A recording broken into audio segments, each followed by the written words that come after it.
और अब हम अपना अगला प्रश्न लेते हैं। ये हमारे नो योर विद्वान सेगमेंट का है, तो हम इसमें जानना चाहते हैं कि आपके जीवन, हम्म, जैसे आपने बताया कि आपकी बहुत ऑर्गेनिक हम्म, जर्नी रही है, तो इसलिए हमारे हम्म, लिए बहुत जरूरी है जानना कि आपके जीवन में वो कौन सा टर्निंग पॉइंट था जिसने आपको धर्म के मार्ग में लगाया और आपके श्रद्धान हम्म। को पक्का किया कि यही सही मार्ग है। अ, वैसे तो धर्म के प्रति हमेशा से रुचि रही है। मुझे ऐसा लगता है कि इसी से इस बात की सिद्धि हुई कि पूर्व के संस्कार भी कुछ तो होते ही होंगे। क्योंकि जहां पर मेरे ही एज ग्रुप में और मेरे जब मैं बच्चा बच्चा था तब सबका इंक्लिनेशन चीजों को एक्सप्लोर करने में ज्यादा होता था, मतलब विषय कषायों वाली चीजों को।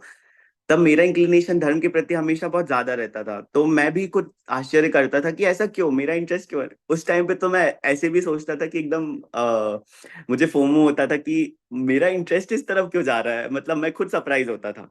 और वो बुद्धि पूर्वक नहीं होता था।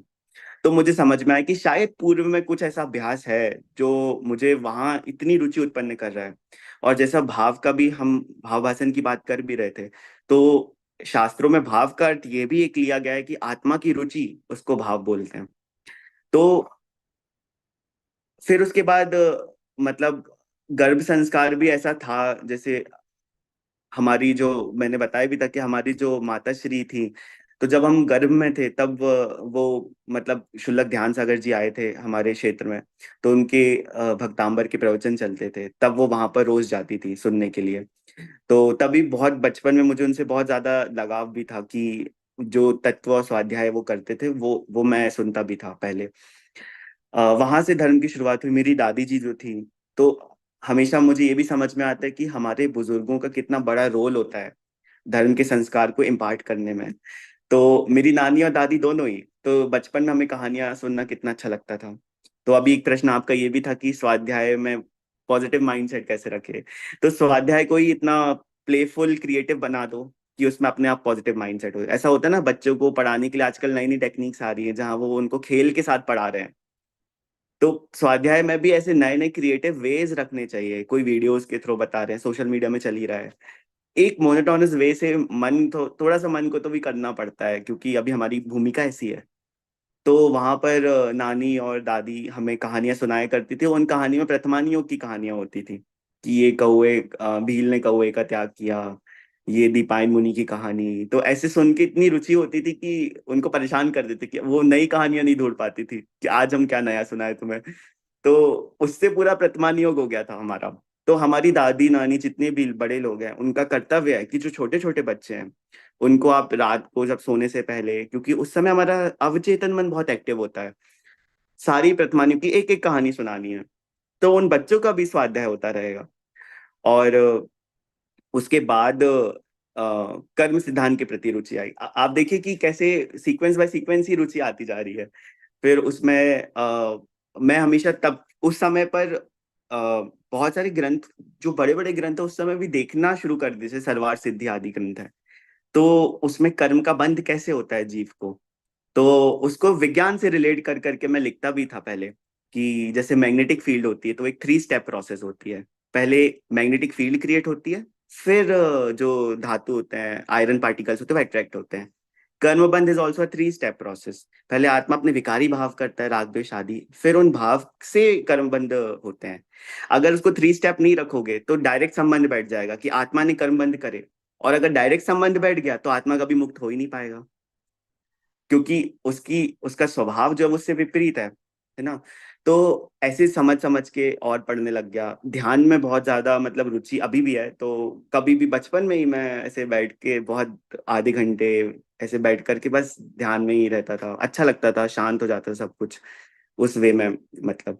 फिर उसके बाद एक बार द्रव्यानुग के प्रति रुचि जो आई है, जो सम्यक रुचि एकदम बोल सकते हैं, वो जुगल किशोर जी जो है, जुगल किशोर जी युगल। तो उनके कुछ वीडियोस थे, सूक्ष्म तत्व चर्चा ऐसा करके है। तो उनको जब सुना, तब जो एक्चुअल आत्मा के प्रति रुचि थी वो एकदम जागृत हुई कि कैसे हमारे अंदर, हमारी आत्मा में से प्रतिबिंब होते हैं वस्तु के, ज्ञेयाकार होती है आत्मा। और वास्तव में पर वस्तुओं का प्रवेश कभी हमारी आत्मा में हुआ ही नहीं है। हम जैसे हम और आप बात कर रहे हैं, तो हम और आप कभी, मैं आपको देख ही नहीं रहा हूँ, मैं आपके उस प्रतिबिंब को, जो ज्ञेय का प्रतिबिंब आत्मा में बन रहा है, मैं उसको देख रहा हूँ, उसका ज्ञान मुझे होता है। तो ऐसी ऐसी जब सूक्ष्म बातें समझी और फिर उस पे चिंतन किया तो और रिलेट कर पाया बाकी चीजों से। तो मेरा हमेशा ऐसा प्रोसेस होता है कि पहले चिंतन करते हैं किसी भी वस्तु का, फिर उसको वेरीफाई करते हैं कैसे, अलग अलग जगहों पे बिठा करके उस सिद्धांत को।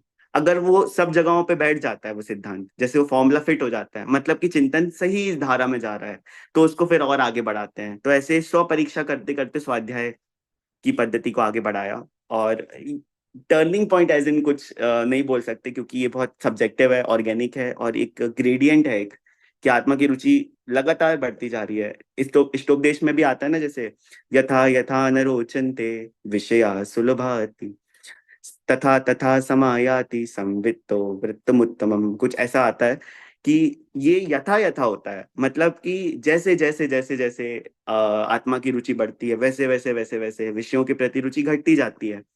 तो ये ग्रेजुअल प्रोसेस है। अध्यात्म में एक टर्निंग पॉइंट मतलब बोलना थोड़ा सा डिफिकल्ट होता है, लेकिन कई लोगों के जीवन में आया भी है टर्निंग पॉइंट। लेकिन हमें ये नहीं भूलना चाहिए कि उनने उस भूमि को पहले तैयार किया है, निरंतर चिंतन से किया है तैयार। मैं अपने अभी भी मैं अपने लाइफ में टर्निंग पॉइंट नहीं मानता हूँ। मुझे लगता है सच्चा टर्निंग पॉइंट तो वो होगा जब ऐसा वैराग्य उत्पन्न हो जाएगा, जब ये वस्त्र आदि भी त्याग हो और हम उस मुनि दशा को धारण करें। वही एक्चुअल टर्निंग पॉइंट है हमारे लिए। अभी तो हम सिर्फ भूमिका ही बना रहे हैं कि हमें वैसी प्रेरणा जगे। जी थैंक यू भैया, बहुत प्रेरणादायक। और आपको कुछ पूछना है सोनल जी, शुभम जी, शुद्धा जी, कुछ भी पूछना हो तो। आपको ये आइडिया कैसे आया 2 मिनट स्वाध्याय का, इसके बारे में थोड़ा बताइए।